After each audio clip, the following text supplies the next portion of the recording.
전 세계 코로나19로 말미암아 새롭게 되어지는 우리의 삶의 모습 가운데 새로운 우리가 들어보지 못했던 언어들이 우리에게 들려집니다.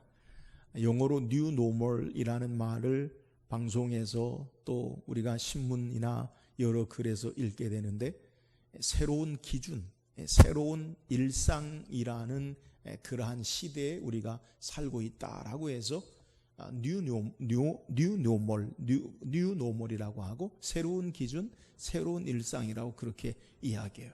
근데 원래 이 New Normal이라는 말은 2007년, 2008년 전 세계 금융위기가 있을 당시에 세계 채권 펀드 핌코라고 하는 이 최고 경영자인 무하마드 에리론이라는 사람이 책을 썼는데, 새로운 부의 탄생이라는 글에서 처음 이 사람이 사용한 말이 이 New Normal이라는 그런 말이에요. 이 사람이 왜 이 새로운 기준의 삶의 시대에 살고 있다라고, 일상에 살고 있다라고 그렇게 사용하고 있느냐? 세계 경제가 2007년, 2008년 금융위기를 겪기 전과 금융위기를 겪고 난 이후의 삶이 다르기 때문이다라고 그러는 거예요.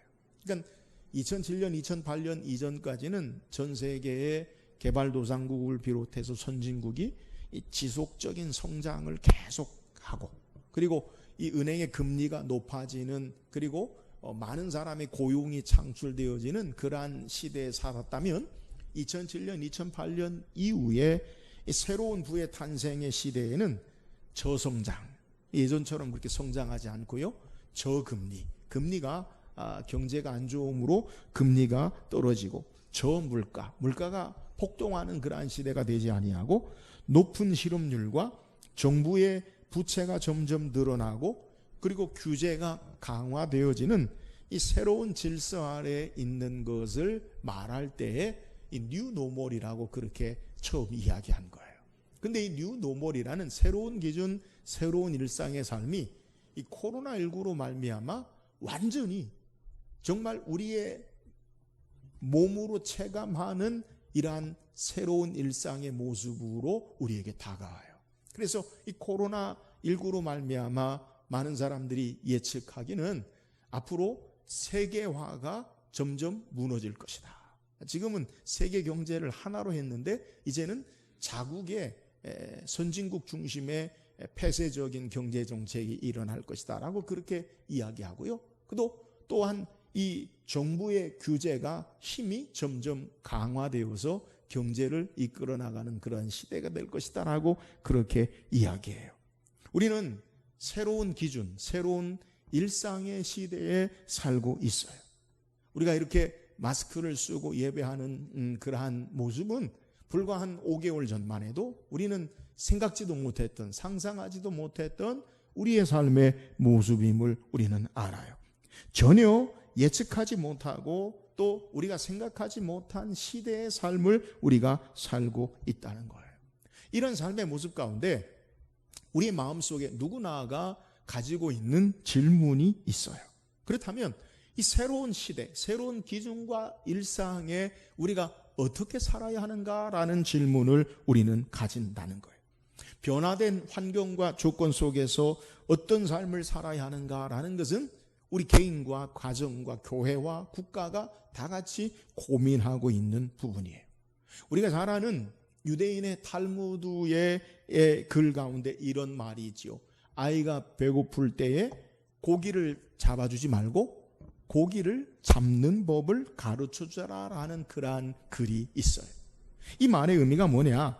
삶의 원리, 그것이 우리를 살게 하는 참된 지혜를 가져다 줌을 우리에게 말하는 거예요. 우리는 어쩔 수 없이 원하든 원하지 않든 변화된 새로운 일상의 삶을 살아가요. 그렇다면 이 변화된 삶의 모습 가운데 삶의 원리를 바르게 우리가 이해하고 산다면 지혜롭게 어떤 변화든지 우리가 잘 대처하고 살아갈 수 있을 거예요. 오늘 저는 솔로몬의 전도서를 통해 이 변화무쌍한 이 시대 가운데 하나님의 말씀을 통해 우리가 살아야 할 믿음의 신앙의 삶의 원리가 무엇인지 우리가 묵상하고 변화된 시대에 하나님 백성으로 지혜를 구하고 승리하며 나아가는 저와 여러분이 되기를 주의 이름으로 축원합니다.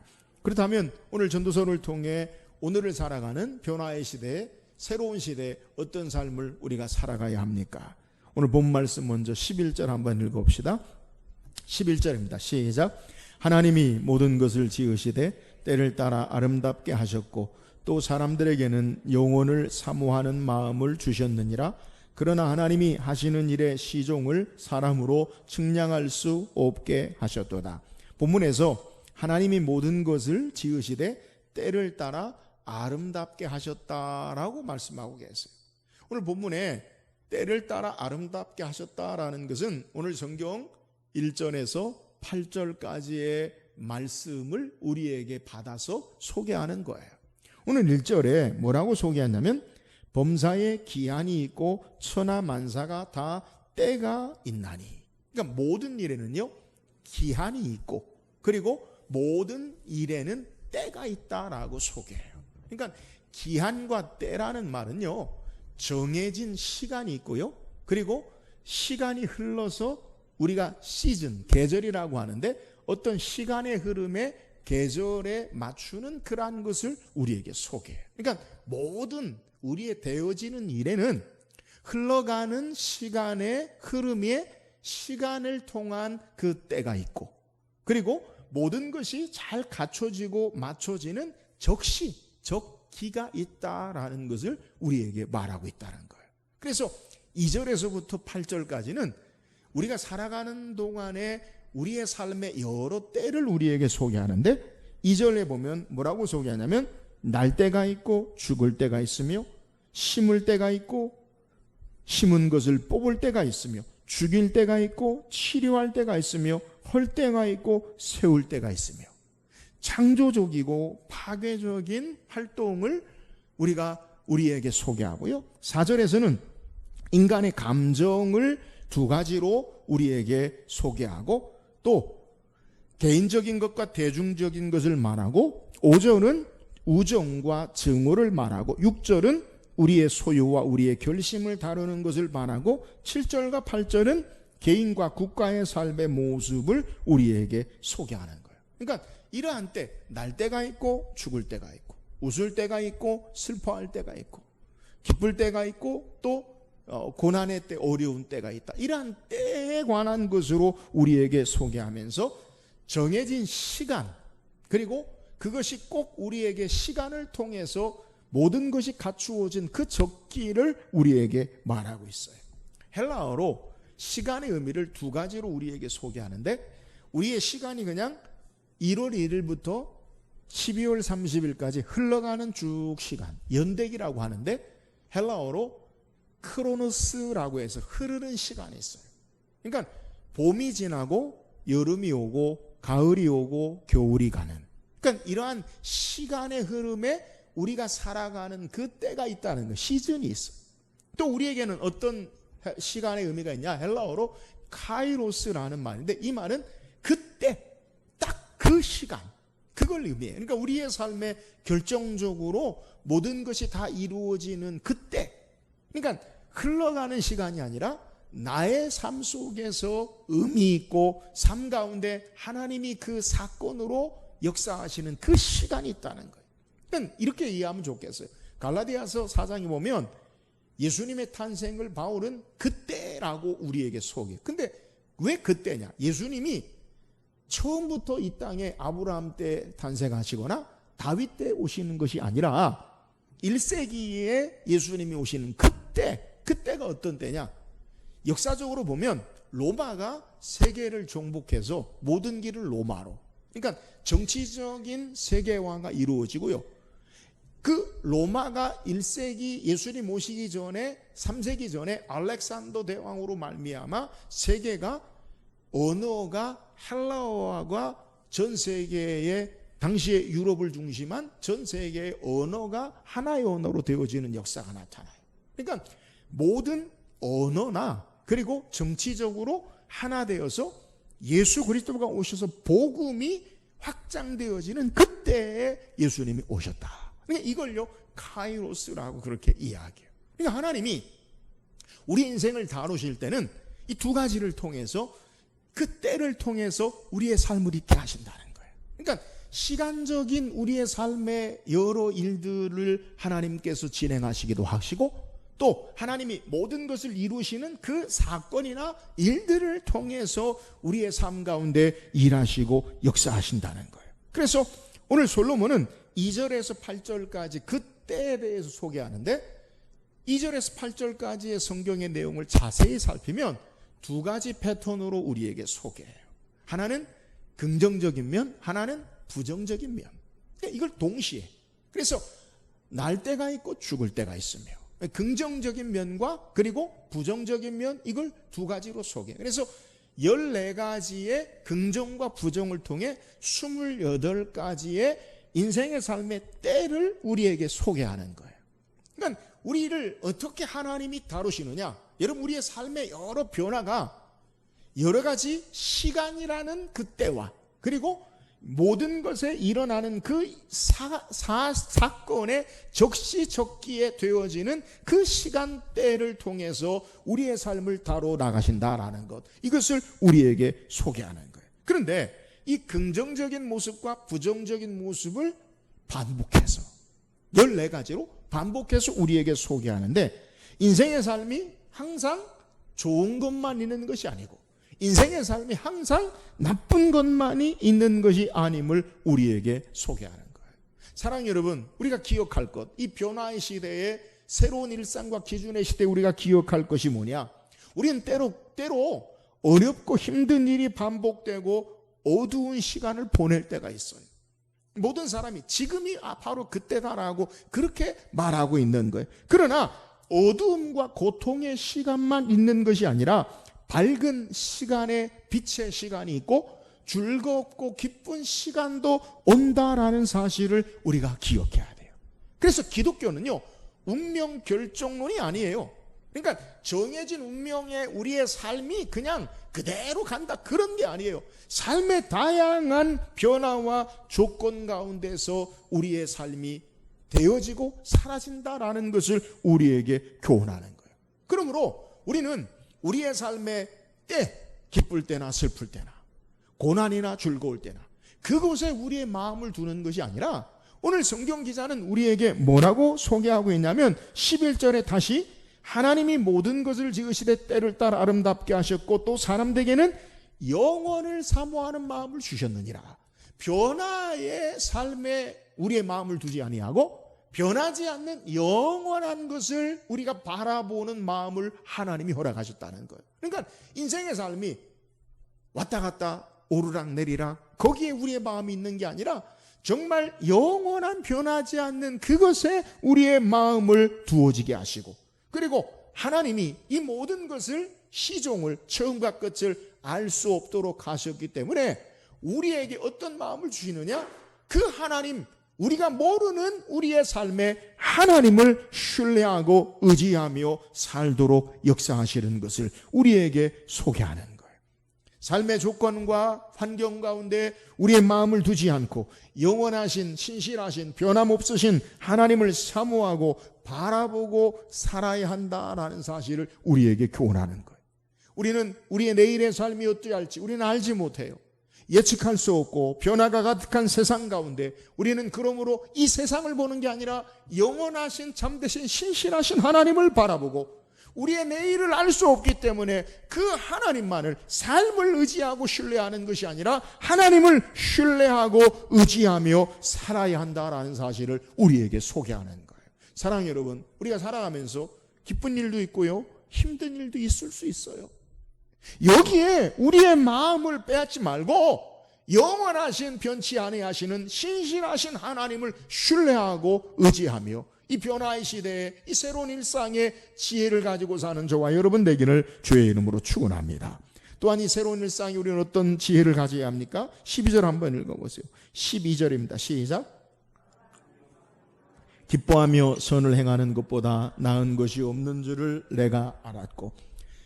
전도서를 쓴 솔로몬은 우리가 아는 대로 그는 하나님께서 이전에도 너와 같은 왕이 없고 이후에도 너와 같은 이가 없을 것이다. 지혜와 부와 영광과 명예와 모든 것을 다 가진 사람이에요. 어느 하나 부족할 것이 없는 인생이에요. 근데 그가 전하는 모든 것을 다 이루고 경험하고 그리고 그의 삶을 통해 모든 것을 다 해보았던 그가 인생의 삶에 가장 귀한 것이 무엇이냐? 그것은 사람들이 사는 동안에 기뻐하며 선을 행하는 것보다 더 나은 것이 없는 줄을 내가 알았도다 라고 소개하는 거예요. 그러니까 인생의 삶에 가장 귀한 게 뭐냐? 그것은 기뻐하면서 선을 행하는 것이다. 이것을 우리에게 소개해요. 이 기뻐하며 선을 행하는 것이다 라는 말을 직역하면 즐거움으로 선을 만들어가는 것, 기쁨으로 선을 행하는 것, 이것을 우리에게 소개해요. 여러분, 이것은 인생의 삶의 목표를 우리에게 소개하는 거예요. 그러니까 우리가 어떤 삶을 살아야 하느냐, 여기에 대해서 우리가 무엇을 위해서 살아야 하느냐라는 것을 우리에게 소개해요.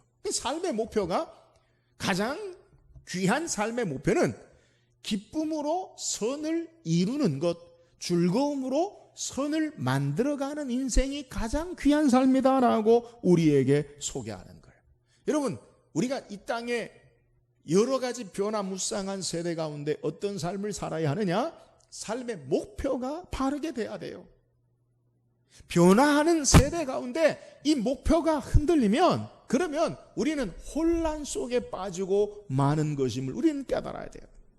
제가 어떤 글을 읽었는데, 사막에서 어떻게 그 길을 찾아서 사막을 나올 수 있느냐. 여러분, 우리는 대부분 지도를 가지고, 지형의 지도를 가지고 우리가 그 길을 찾기도 하지요. 물론 요즘은 GPS를 연결된 내비게이션으로 어디에 있든지 다 찾아갈 수 있어요. 근데 과거에는 이 지도를 가지고 우리의 삶의 길을 찾는데, 사막에서는 그 지도가요, 무용지물이라는 거예요. 이유가 뭐냐? 지형이요, 사막에서는 여러 가지로 변하기 때문에 그 지도를 가지고서는 어느 지형인지를 알지 못한다는 거예요. 그럼 사막에서 그 길을 어떻게 삶의 방향을 찾을 수 있느냐? 우리가 아는 대로 나침반을 통해서 정확한 방향, 동서남북을 통해 삶의 길을 찾는 게 사막의 길에서 나오는 방법이라는 것을 제가 읽어봤어요. 여러분, 인생의 삶에 우리의 방향, 목표가요, 분명하고 바르게 돼야 된다는 거예요. 선을 행하는 것보다 기뻐하는 것이 없는 줄 내가 알았도다. 여러분, 우리 인생의 삶의 방향이 바르게 돼야 된다는 거예요. 그러면 성경이 말하고 있는 선이 뭐예요? 성경에 이 선이라는 말은 히브리어로 토부라는 말인데, 이 토부라는 말이 가장 처음 사용한 것을 보면 이 선이라는 것이 무엇인지를 우리가 깨달을 수 있어요. 우리는 일반적으로 선이라고 하면 착한 것을 많이 떠올리고 생각을 해요. 근데 성경의 의미는요, 단순하게 착한 것이 아니에요. 토부라는 그 성경에 가장 처음 기록된 것이 어디냐? 창세기 1장 3절 4절 말씀이에요. 우리 한번 같이 읽어보세요. 시작. 하나님이 이르시되 빛이 있으라 하시니 빛이 있었고 빛이 하나님 보시기에 좋았더라. 하나님이 빛과 어두움을 나누사. 여러분, 우리가 잘 아는 대로 창조 때의 하나님의 역사를 소개해요. 하나님이 이르시되 빛이 있으라 하시니 빛이 있었고 이 빛이 하나님 보시기에 좋았더라. 이 좋았더라라는 말이 선이라는, 토부라는 말, 아름답다, 좋다, 선하다라는 의미를 가지고 있어요. 그러니까 무엇이 선인가? 단순한 착한 것이 선한 것이 아니라 하나님이 빛이 있으라 말씀하셨고 그 말씀하신 그대로 빛이 있는 것, 말씀을 이루는 것, 이것이 바로 선이다라는 거예요. 인생의 삶을 어떻게 사는 것이 가장 복된 삶이요 지혜로운 삶이냐? 변화무쌍한 삶에 우리의 마음을 두는 것이 아니라는 거예요. 보이는 우리의 명예와 돈과 권력과 보이는 사람과 내 보이는 세상의 것에 우리의 마음을 두는 게 아니라 하나님의 말씀의 뜻을 그대로 이루는 그 선을 행하며 사는 것, 이것이 바로 지혜로운 인생이요 변화된 세상 가운데 흔들리지 아니하는, 혼란하지 아니하는 참된 삶을 사는 것이다라는 것을 우리에게 소개하는 거예요. 하나님의 말씀과 뜻을 따라 그것을 이루는 것이 선한 것이요 이것보다 좋은 것이 없도다라고 솔로몬이 우리에게 소개하는 거예요. 사랑하는 여러분, 오늘 이 땅에 우리 인생에서 참된 지혜로운 삶은 보이는 것으로 내가 원하는 것을 이루는 그러한 삶이 아니라 하나님의 말씀의 뜻을 행하고 하나님 나라의 가치를 따라 사는 것임을 믿으시기를 주의 이름으로 축원합니다. 우리의 참된 기쁨은 하나님의 뜻을 이루는 인생이 되어지는 것이요, 하나님의 말씀을 따라 사는 인생이 되어지는 것임을 우리에게 소개하는 거예요. 오늘 변화무쌍한 새로운 기준의 이 시대의 혼란함 가운데 하나님의 말씀과 그의 뜻을 이루는 삶을 사는 지혜로운 성도들 되기를 주의 이름으로 축원합니다. 또한 우리가 이 새로운 기준의 어떤 삶을 살아야 합니까? 13절 읽어보세요. 13절입니다. 시작. 수고함으로 낙을 누리는 그것이 하나님의 선물인 줄 또한 알았도다. 솔로몬 우리에게 이 변화된 혼란한 세상 가운데 지혜로운 인생의 삶의 원리를 우리에게 교훈해요. 그것은 우리의 삶이 어떤 삶이냐를 바로 알아야 된다는 거예요. 사람마다 먹고 마시는 것과 수고함으로 낙을 누리는 그것이 하나님의 선물인 줄 또한 알았도다. 우리의 모든 삶의 모습이 하나님의 선물인 줄 깨닫는 삶이 인생의 삶의 지혜로운 삶이요, 삶의 바른 원리임을 우리에게 소개하는 거예요. 여러분, 우리가 먹고 마시고 수고하는 거, 그게 뭐예요? 일상. 특별한 게 아니에요. 그죠? 먹고 마시고 수고함으로 누리는 그것이 뭐라고요? 우리의 인생의 삶의 일상, 삶이 선물이라는 거예요. 여러분, 인생은 선물임을 믿으시기를 주의 이름으로 축원합니다. 오늘 이 선물이라는 의미가 뭐예요? 하나님께서 우리에게 주시는 선물이다. 이 선물이라는 히브리어의 의미는 상을 주다, 상급, 선물, 보상의 의미를 우리에게 소개해요. 그러니까 이건요, 우리가 선물을 받는 자는 수동적이에요. 주는 자가 있어야 돼요. 근데 우리의 일상이 하나님께로 온 선물이다. 하나님이 우리에게 모든 것을 주시는 것임을 우리에게 소개해요. 여러분, 우리에게 생명과 우리의 모든 삶을 누리는 것, 하나님 은혜로 주신 선물임을 믿으시기를 주의 이름으로 축원합니다. 기쁨과 슬픔과 고난과 즐거움도 하나님이 주신 선물이다, 은혜다라는 사실을 우리가 알아야 돼요. 바울은 빌립보서 1장 29절에 이렇게 소개합니다. 그리스도를 위하여 너희에게 은혜를 주신 것은 다만 그를 믿을 뿐 아니라 또한 그를 위하여 고난도 받게 하려 하심이라. 그리스도를 위하여 너희에게 은혜를 주신 것, 하나님이, 예수님이 우리에게 은혜를 주신 것은 다만 그를 믿을 뿐 아니라, 믿음이 은혜요 선물이죠. 그것뿐만 아니라 그를 위하여 고난도 받게 하려 하심이라. 여러분, 고난도 은혜와 선물임을 우리에게 소개해요. 우리는 이 땅의 삶에 어떤 삶을 사는 것이 지혜로운 삶의 원리냐?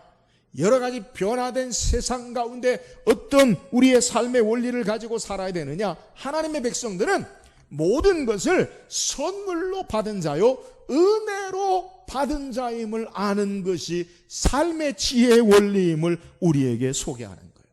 우리는 사망과 죄와 진노 가운데 우리에게 예수 그리스도로 생명을 주셔서 하늘의 소망을 가지고 살게 하시고 이 땅에 살아가는 모든 힘이 하나님께로부터 우리에게 주신 것임을 우리는 깨닫고 은혜로 사는 삶을 우리가 바르게 이해하고 살아야 된다는 거예요. 여러분, 우리는 세상에 태어날 때 아무것도 가지고 나온 것이 없어요. 빈몸으로 왔어요. 우리는 빈몸으로 와서 어려서부터 부모의 도움으로 우리의 삶이 성장하고 자라지고 스승과 그리고 우리의 사는 이웃과 삶의 모든 관계로부터 우리의 삶이 도움으로, 은혜로, 선물로 사라짐을 깨달아야 된다는 거예요. 여러분, 우리는 우리 손으로 집을 짓지 않아요. 우리 손으로 길을 닦지 않아요. 우리 손으로 물건을 만들지 않아요. 그럼에도 불구하고 우리가 행하는 수고와 노력보다 많은 것들을 누리고 받고 사는 것, 그것이 바로 하나님의 은혜로 우리에게 주신 선물임을 우리가 바로 깨달아야 된다는 거예요. 나면서부터 가지고 온 것이 없어요. 돌봄과 은혜로 살아가요. 하나님의 섭리와 역사로 우리의 삶이 살아간다는 거예요. 여러분, 저는 여러분에게 여러 번 말씀드리지만 강조하는 것은 우리에게요, 당연한 것은 없어요. 내가 누리고 사는 모든 것이 당연하다, 그런 건 없어요. 모두가 선물이요 은혜임을 우리는 바르게 이해하고 살아가야 된다는 거예요. 사랑하는 여러분, 인생은요 선물이에요. 하나님이 우리에게 주신 선물이에요. 받을 자격이 없는 자, 은혜로 우리에게 선물로 주었다라는 것의 중요한 의미는 우리가 선물을 받았다라고 하면 그것에 감사가 있는 거예요. 하나님이 우리에게 모든 것을 주셨다라고 하는 것, 여기에 대해서 내가 당연하다고 여기지 아니하고 그것이 은혜요 선물임을 알면 여기에 감사가 있는 거예요. 불평과 원망으로 부정하며 탄식하며 살지 않고 인생을 감사와 기쁨으로 살 수 있음을 우리에게 소개하는 거예요. 사랑하는 여러분, 변화되는 일상 가운데 우리가 어떤 자세로 살아야 하느냐? 탄식과 원망으로 살지 말고 하나님이 우리에게 모든 것을 허락하신 것, 선물로 주신 것, 은혜임을 알고 감사로 사는 지혜가 있기를 주의 이름으로 축원합니다. 이 땅에 우리는 감사하며 살아야 돼요. 우리에게 허락하신 모든 것, 그 은혜 앞에 감사함으로 새로운 일상에 지혜로운 성경의 원리를 따라 사는 저와 여러분 되기를 주의 이름으로 축원합니다.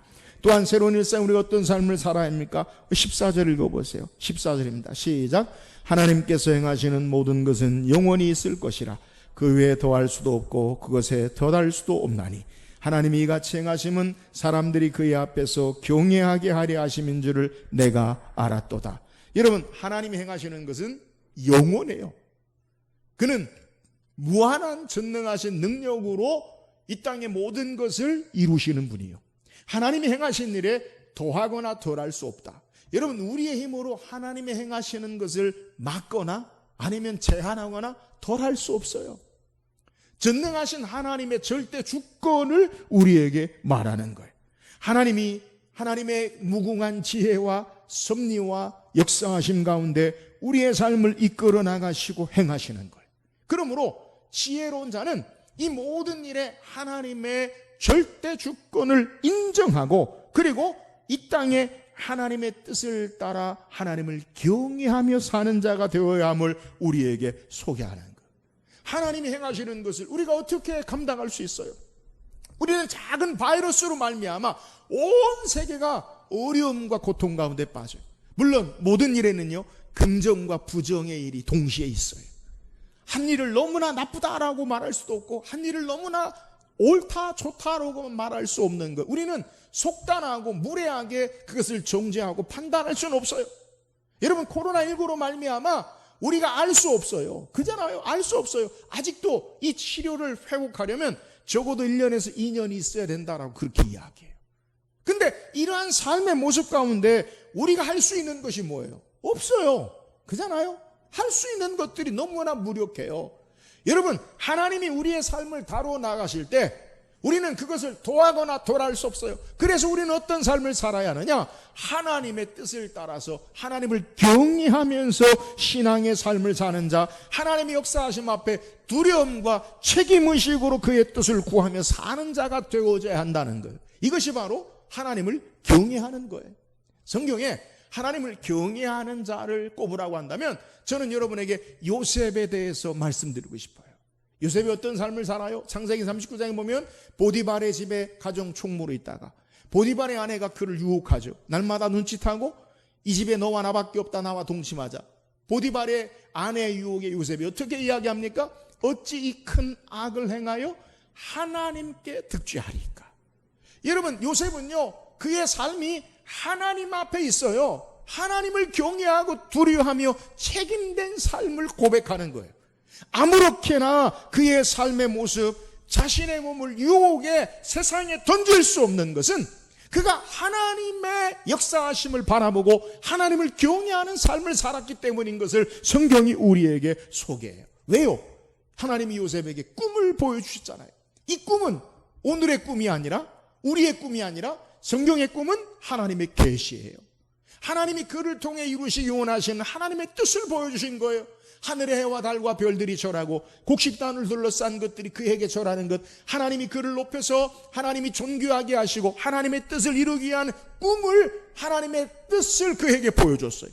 요셉은 그가 종살이 있든지 감옥에 있든지 하나님이 보여주신 그 뜻을 따라서, 하나님이 보여주신 말씀을 따라 하나님을 경외하고 삶으로 말미암아 그를 통해 민족을 구원하고 열방을 구원하게 하시는 하나님의 역사를 감당하는 것을 성경이 우리에게 소개하는 거예요.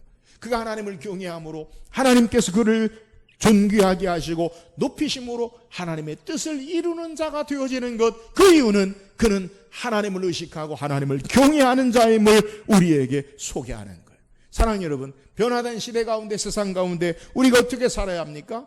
보이는 대로 살고 내 마음대로 살지 아니하고 하나님의 역사하심을, 절대 주권을 의지하고 하나님을 경외하며 사는 저와 여러분 되기를 주의 이름으로 축원합니다. 하나님 없는 인생의 삶은 회한과 후회의 삶을 살 수밖에 없어요. 그러나 하나님 모시고 하나님을 경외하는 삶은 그의 삶을 통해 하나님의 뜻을 이루는 놀라운 구원의 축복의 삶을 사는 것을 우리에게 소개해. 그러므로 날마다 우리는 하나님이 모든 것을 다루시고 주장하심을 알고 하나님의 절대 주권을 인정하고 하나님을 모시고 하나님을 경외하는 신앙의 삶을 살아야 함을 오늘 우리에게 증거하는 거예요. 사랑하는 여러분, 하나님을 경외하며 사는 지혜로운 성도가 되기를 주의 이름으로 축원합니다. 변화의 시대에 어떤 삶을 살아야 하느냐? 하나님이 온 땅의 주인 되시고 모든 것을 주장하심을 알고 그분 앞에 책임이 있는 하나님의 뜻을 따라서 하나님을 경외하며 삶으로 하나님의 뜻을 이루는 우리 모든 성도 되기를 주의 이름으로 축원합니다. 오늘 성경 우리에게 혼란의 어두운 세대, 변화의 시대에 어떻게 하나님 말씀을 따라 우리의 일상의 삶을 하나님의 신앙의 원리를 따라, 말씀의 원리를 따라 이 땅을 살아야 하는지를 우리에게 소개해요. 우리가 어떻게 이 땅을 살아가야 합니까? 이 땅에 때를 따라 하나님의 역사하심을 바라보고 영원한 참된 것으로 하나님을 의지하며 신앙해야 돼요. 우리가 어떻게 이 땅의 삶을 살아야 합니까? 우리의 삶의 방향, 목적이 하나님의 말씀의 뜻을 이루는, 그 선을 이루는 삶을 살아야 돼요. 우리가 어떻게 신앙의 삶의 원리로 이 땅을 살아가야 합니까? 우리의 모든 것이 하나님의 선물이요 은혜임을 알고 감사로 살아야 돼요. 우리가 어떻게 혼란한 시대의 삶의 참된 신앙의 원리로 살아가야 합니까? 하나님의 절대 주권을 인정하고 하나님을 경외하며 삶으로 새로운 시대에 신앙의 원리를 따라 승리하며 나가는 우리 모든 성도 되기를 주의 이름으로 축원합니다.